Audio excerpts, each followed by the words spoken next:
Pues nuevamente nos encontramos en este espacio del Foro de Análisis de Iztacalco.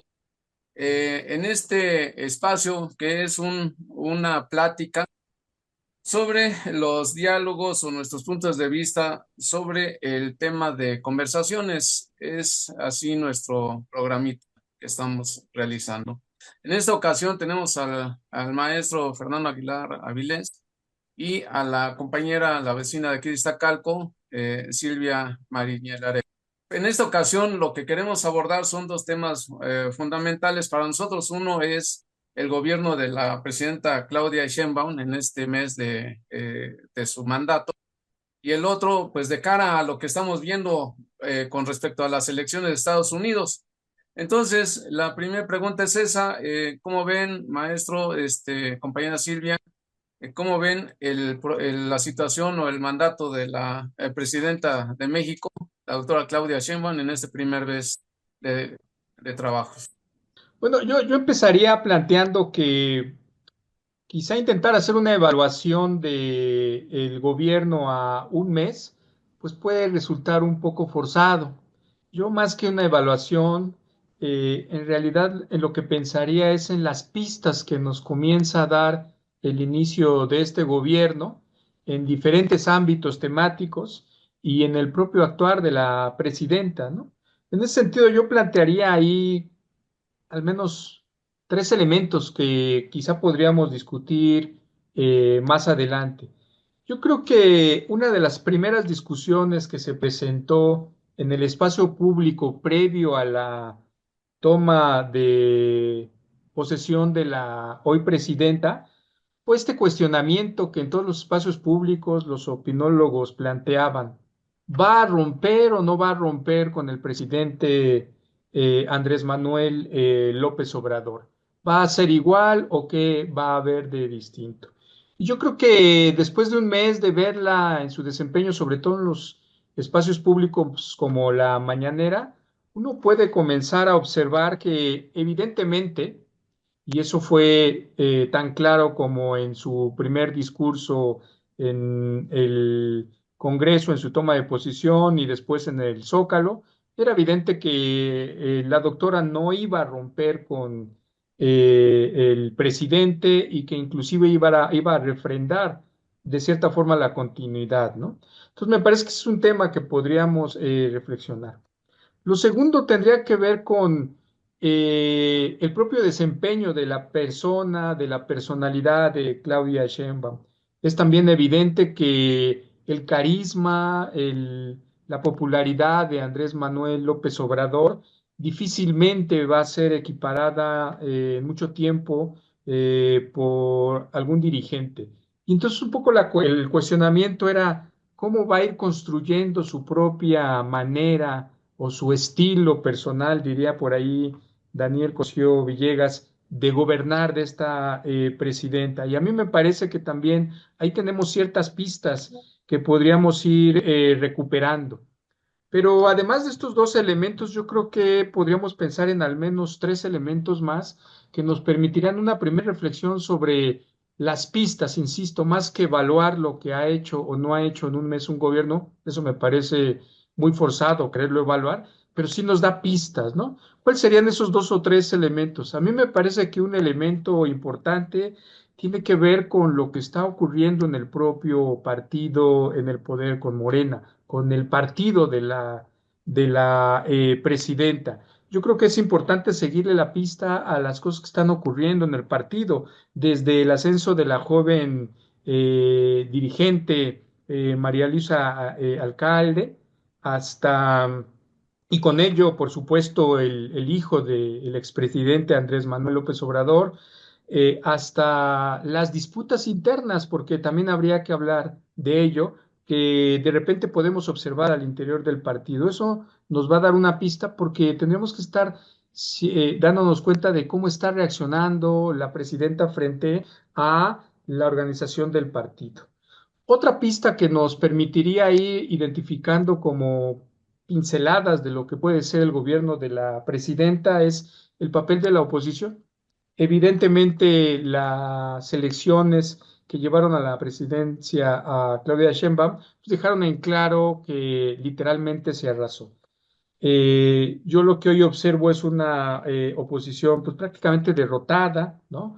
Que todavía no concluye, no termina de asimilar la derrota y que por momentos pareciera repetir en un intento de comenzar a atacar a la presidencia, comienza a repetir las mismas prácticas con las que en el momento electoral intentó descalificarla, ¿no? Es decir, a mí me parece que ahí le está faltando una brújula a la oposición partidista, pero me parece que es importante seguirle la pista porque tengo la impresión que esos discursos de la derecha se van a comenzar a radicalizar y entonces tendremos que ver qué es lo que está haciendo la presidencia, qué es lo que está haciendo el partido y en general todos los que nos identificamos con el partido o su movimiento.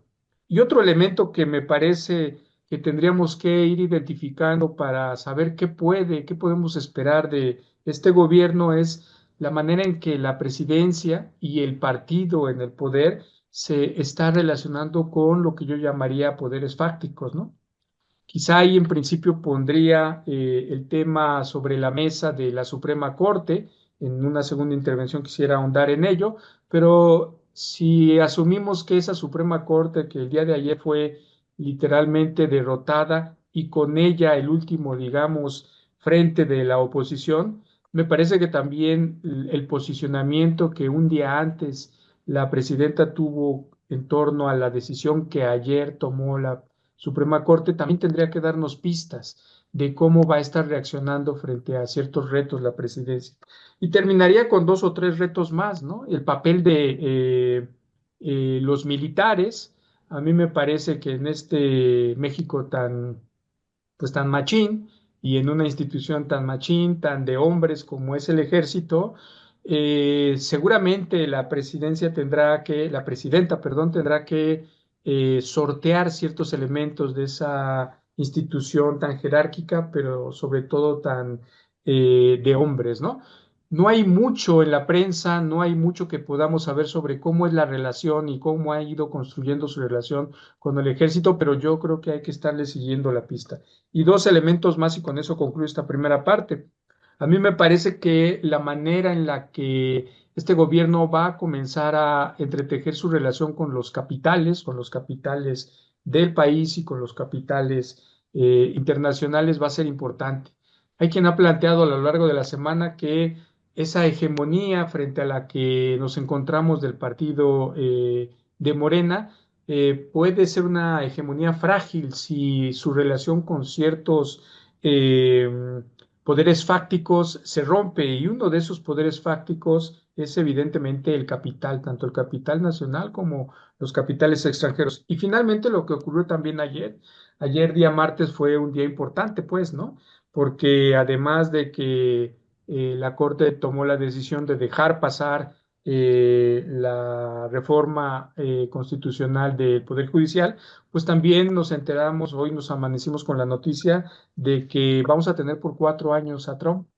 Y a mí me parece que, por ejemplo, en ese sentido, la manera en que el presidente López Obrador logró sortear la relación con una persona tan compleja, eh, pues es algo que tendríamos que preguntarnos qué va a pasar con la presidenta Sheinbaum, ¿no? Entonces ahí hay una expectativa. Yo creo que quizá con estas pistas podríamos ir como comenzando a reflexionar lo que podríamos esperar de este gobierno en adelante a partir de estos 33 días que tienen el gobierno que se han ido como agua, ¿no? Muy rápidamente. Lo dejo hasta ahí y después en cada uno de estos aspectos me gustaría ahondar. Buenas tardes, me da gusto estar aquí en este espacio otra vez. Quiero comentarles que para mí este mes ha sido un mes bastante intenso, porque no solamente la compañera Claudia ha tenido que sortear muchísimas presiones y un acoso constante, principalmente de la derecha y de los jueces y las movilizaciones de los trabajadores del Poder Judicial. No hubo día en que no hubiera eventos y que llegaran manifestaciones a todos los lugares, ¿no? En este mes realmente la pelea principal, yo creo que ha sido la reforma al Poder Judicial. Eh, Nuestra presidenta pues no cayó en provocaciones porque lo que ellos querían desde un inicio era que eh, la presidenta los mandara al juicio político o alguna otra medida que tomara para que ellos quedaran como perseguidos, como este, incomprendidos o como héroes, ¿no? Que están defendiendo la patria y una tirana los está reprimiendo. No, ella no cayó en provocaciones y tuvo muchísima paciencia porque todavía ayer, antier, las preguntas que le hacían los periodistas, casi todas iban en el sentido, ¿no? ¿Qué va a hacer? Y ella nada más contestaba, vamos a dejar que decidan, vamos a dejar que se reúnan y que decidan, ¿no? Y ayer fue el día en que se reúne la corte y eh, pues no pueden llevar a cabo su plan porque no tenía bases, ninguna base como para llevarlos adelante. Pero en este mes, pues se demostró que no tenían la razón ni la legalidad. Entonces, se ha estado manejando muy bien, yo creo, la cuestión de la reforma judicial, se ha defendido el voto de la gente y para mí creo que ella ha mostrado mm, mucha paciencia, pero también mucha claridad sobre qué trato tiene que darle a los opositores. Eh, Aparte, bueno, pues en este mes ha tenido que instalar el gabinete. Eh, ya presentó varios planes nacionales, el plan de seguridad, el plan de salud, el plan de vivienda, etcétera, ¿no? Entonces, también eso, pues, ha sido importante porque nos ha permitido, bueno, conocer a los nuevos funcionarios y ver, este, en su materia cómo se desenvuelven y qué es lo que en lo que ellos están trabajando. Ya habíamos visto cuando se hicieron los 100 compromisos de Claudia, más o menos va, por dónde va su plan de gobierno, pero ahora en las mañaneras pues lo ha estado haciendo como con más detalle, ¿no? Con más detalle, más claridad. La otra cuestión es cómo se ha manejado en las mañaneras, ¿no? Yo creo que en un principio, pues la duda que tenía mucha gente era si iba a poder llenar ese espacio que dejó Andrés Manuel con muchísimo éxito, ¿no? Y había mucha gente que tenía dudas acerca de cómo lo iba a recibir la gente, ¿no? Yo creo que no desmereció para nada el cambio, al contrario, yo creo que la gente está aprendiendo con ella, la percibe bien. Este, eh, las encuestas también eh, son un indicador importante sobre cómo la gente lo percibe y no ha bajado su popularidad, ¿no? Entonces, para mí ha sido un buen mes, un buen inicio de sexenio. Por supuesto, ha habido muchísimas eh, presiones, ¿no? Con el pretexto de la cuestión del Poder Judicial. Norma Piña, pues todavía el día de ayer quiso hacer trampa para que al final pudieran obtener una cantidad de ministros que fuera válida, ¿no? Y no pudo hacerlo, pero no solamente el día de ayer, o sea, durante meses ha estado presionando y ha estado, han estado en una campaña muy grande, ¿no? De tachar a la presidenta de autoritaria, de que se niega al diálogo, que no quiere, acompañada por los medios, ¿no? Por los medios que favorecen a la oposición. y allí han intervenido todos, ¿no? Desde Cedillo, el embajador de Estados Unidos, Ken Salazar, el Junior Tóxico, que fue como que un gol allí de nuestra presidenta, porque sí cimbró ahí la red de la oposición. El Marco Cortés pidiendo intromisión de Estados Unidos, etcétera, ¿no? Además de la cuestión de la misoginia, ¿no? La misoginia que incluso los actores, influencers y demás han estado ejerciendo en contra de Claudia, ¿no?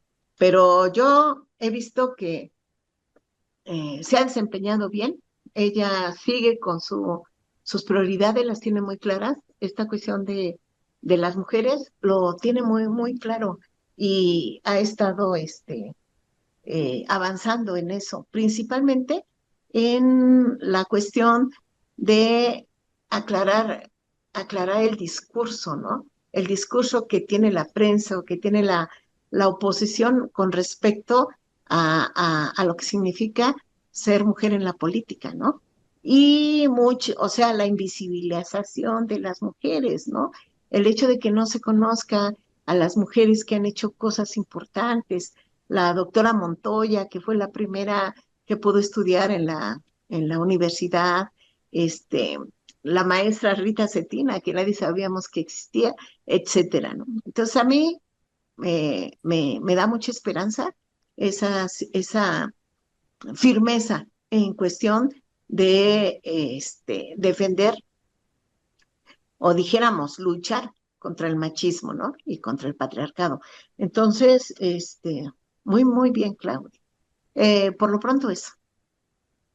Pues ya abordaron en sus intervenciones prácticamente las dos temáticas, la situación de cómo se encuentra el gobierno de México actualmente en este primer mes de gobierno y la segunda de cara al comportamiento de las elecciones de los Estados Unidos. Ahí, pues nos gustaría que abundaran un poco más sobre los retos que implica para México esta nueva, llamémosle, asunción en esta segunda etapa de gobierno del señor Trump.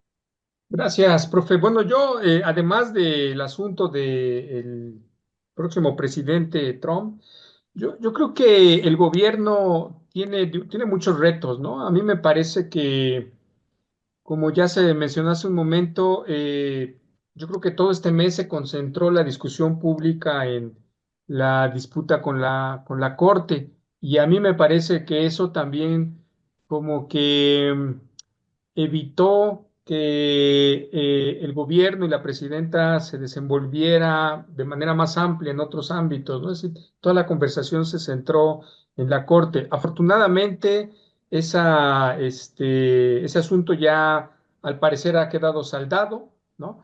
Pero eso me lleva a pensar en un primer reto, es decir, si asumimos a la Corte y a los 7 ministros que ayer perdieron la votación, como yo lo llamaría así, como el último reducto institucional de la oposición. Nada más basta ver las imágenes en el exterior de la Suprema Corte en el momento en que estaban sesionando. Si asumimos que es como una especie del último reducto, yo creo que tendríamos que estar pensando un paso adelante de la oposición. Los partidos políticos de la oposición están fuertemente cuestionados, ¿no? La votación de las elecciones dio cuenta de ello. La Suprema Corte de Justicia, de la mano de esa derrota, yo tengo la impresión de que reafirmó el descrédito que muchas de las personas, la ciudadanía común, tiene en torno a ese imaginario que es la justicia en nuestro país. Ya lo mencionaba la compañera Silvia, ¿no? La presidenta intentando tergiversar ahí la norma y en lugar de asumir que se necesitaban 6 votos para desechar la propuesta, asume que son 8, ahí viene toda una discusión. Cuando yo veía esa imagen, lo primero que pensé es, bueno, si esta jueza, esta persona representa el poder judicial, la justicia en el país, y en vivo y en directo, cuando miles, quizá millones de personas la estaban viendo, intenta, digamos, una chapuza, pues ¿qué no harán los jueces en sus escritorios donde nadie los ve, ¿no? Y eso me parece que fue bueno que se evidenciara la Corte. Yo lo que diría entonces es que frente a eso hay un reto. Eh, la oposición partidista, insisto, está deshecha y entonces ahora parece ser que la oposición se va a concentrar, yo digo, en el espacio mediático. Toda la chamba que no está haciendo el PAN, el PRI y ahora dejará de hacer la Suprema Corte, la están haciendo desde ya los medios de comunicación. Y a mí me parece ahí que uno de los retos importantes de este gobierno, y que ya el expresidente dio ahí algunas pistas cuando convocó a este Congreso de Medios Alternativos, uno de los retos principales es construir una oposición mediática que resista a la narrativa de la oposición que insiste en que se acabó la democracia y que estamos en una dictadura. Y en ese sentido, a mí me parece que es responsabilidad de todos los ciudadanos informarnos cotidianamente en los diversos medios. Alguna vez lo hemos comentado aquí, hace 15, 20 años, la única manera en la que los ciudadanos podíamos informarnos era la televisión y un poco se entendía, ¿no? Pero hoy es posible que casi cualquiera que tiene un teléfono se meta a YouTube y vea muchas informaciones distintas a las informaciones hegemónicas. Yo creo que ahí hay un reto de este gobierno en términos de tener que ir construyendo una narrativa que resista al discurso de la derecha, porque ellos van a seguir atacando al gobierno. La Corte fue, digamos, uno de sus bastiones, pero a pesar de que ha sido derrotada, no tendríamos que bajar la guardia. Y yo concluiría con lo siguiente. A mí me parece que todo el sexenio anterior, el presidente López Obrador cargó sobre sus hombros la disputa mediática, ¿no? Eh, yo honestamente creo que en esa disputa el presidente triunfó y tan triunfó que al finalizar su sexenio en los últimos días se anunció la salida de múltiples comunicadores de diversos medios comerciales, ¿no? Me viene a la cabeza ahora Ciro Gómez, pero con él vinieron más, ¿no? ¿Por qué salieron? Bueno, salieron no tanto porque haya habido una orden de la presidencia de sacarlos, en realidad salieron porque, y esa es mi hipótesis, el discurso del presidente literalmente los derrotó. Y entonces lo que tendrían que hacer, lo que vieron estos medios que se tenía que hacer era renovar. En ese sentido, a mí me parece que si en el gobierno de López Obrador el propio presidente cargó sobre sus hombros, digamos, la disputa mediática, creo que a pesar del muy buen desempeño que ha tenido la presidenta Sheinbaum en las mañaneras durante este primer mes, mi impresión es que no la podemos dejar sola. En ese sentido, lo que yo creo es que cada militante o cada simpatizante del movimiento tiene que hacer una labor de información y de convencimiento por todos los medios posibles en torno a lo que representa la derecha y la peligrosidad de su discurso. Y yo lo que diría es, hay que apoyarla, porque esta hegemonía y este gran poder que pareciera ser por ahora tiene el movimiento, insisto, yo creo que está colgado de apenas alfileres. Si la lógica de el entendimiento que la presidenta hoy tiene con los militares, si la lógica del entendimiento que comienza a construir con los capitales, recordemos las reuniones que ha tenido con empresarios, nada menos que el día de ayer o antier se reúne la presidenta con el representante de BlackRock, ¿no? Si se rompen esos, digamos, esas relaciones que está construyendo la presidenta, puede llegar un momento en que el contraataque de la derecha venga con mayor fuerza. Y entonces hay que estar preparados. Yo lo que diría es, cualquier militante o simpatizante de este movimiento tiene que permanentemente estarse informado e informar a las personas que consideres necesario. Con eso concluiría, profesor. Bueno, yo creo que se le presentan varios desafíos importantes en este inicio de gobierno a nuestra presidenta. Una de ellas es el hecho de, pues, las relaciones que hay contra México, ¿no? O sea, los planes de Trump. Pero hubiera sido igual con Kamala Harris, ¿no?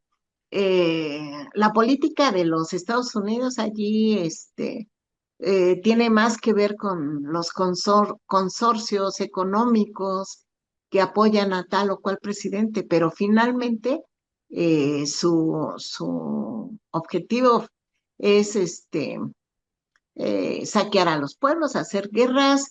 eh, Estaba yo oyendo a algunos comentaristas que decían, efectivamente parece ser que Trump no va a hacer más guerras lejanas, ¿no? Pero ha hablado varias veces de que podían hacer golpes de Estado en Latinoamérica, ¿no? Entonces, muy probablemente sí veamos intentos de golpe de Estado en los lugares en donde no les gustan los gobernantes.